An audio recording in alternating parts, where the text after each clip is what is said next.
పావని శారదా దేవదేవి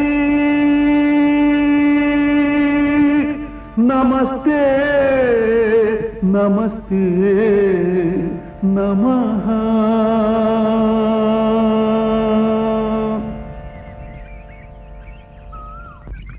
శంకరా, లేనాయనా, అఖండ వేదాంత జ్యోతివైన నీకు ఇంకా ఏమి కావాలి నాయనా? తల్లి శారదాదేవి, త్రిలింగ దేశ ప్రజలకు నిరంతరం విద్యా విజ్ఞానాలను ప్రసాదించడం కోసం నీవు నాతో రజితగిరికి రావాలి. పినాకినీ తీరాన వెలసి ఉన్న దేవి కామాక్షిలో కలసిపోవాలి. శాశ్వతముగా అక్కడే నిలచి భక్త కోటిని. అదే తల్లి నా ప్రార్థన. సరే, నీ ప్రార్థన మన్నించి నీతో రజతగిరికి వస్తాను. మహాభాగ్యం మాత, మహాభాగ్యం. కానీ ఒక నిబంధన. ఏమిటి తల్లి? నేను నిన్ను అనుసరిస్తూ ఉంటాను. రజతగిరికి చేరే వరకు నీవు వెనుతిరిగి చూడకూడదు. చూడను తల్లి, చూడను. ఒకవేళ తిరిగి చూస్తే నేను నిన్ను అనుసరించను. పద.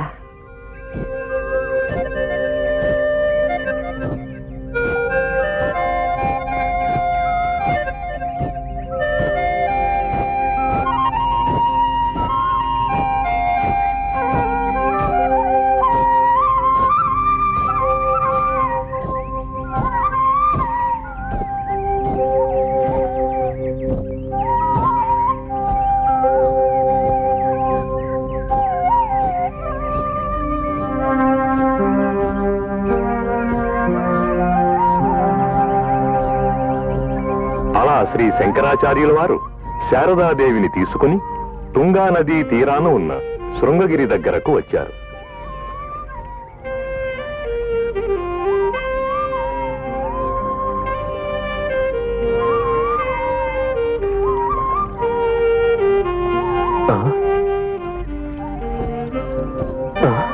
తల్లి, నీ అందెల సవ్వడి వినిపించడం లేదే? అమ్మా దేవి, తల్లి, నీవు శిలవైపోయావా? ఏమిటమ్మా ఈ వైపరీత్యం? వాణి, గీర్వాణి, తొందరపాటుతో నేను చేసిన అపరాధానికి ఇంత పెద్ద శిక్ష విధిస్తావా? వద్దు తల్లి, వద్దు. నన్ను కరుణించి నాతో రా తల్లి, రా.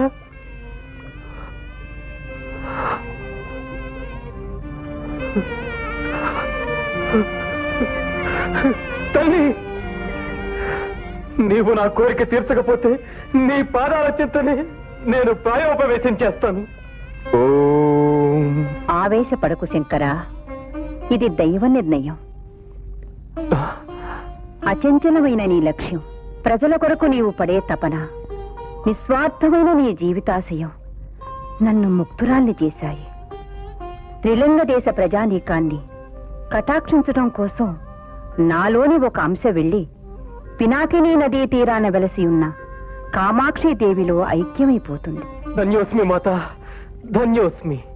ఈ శృంగగిరి లోయలో ప్రవహించి ఈ తుంగా నదీ తీరాననే నాకు ఆలయాన్ని నిర్మింపచేసి శ్రీచక్ర స్థాపన చేసి నిత్య సేవా కైంకర్యములకే ఈ ఆజ్ఞను శిరసావహిస్తాను తల్లి.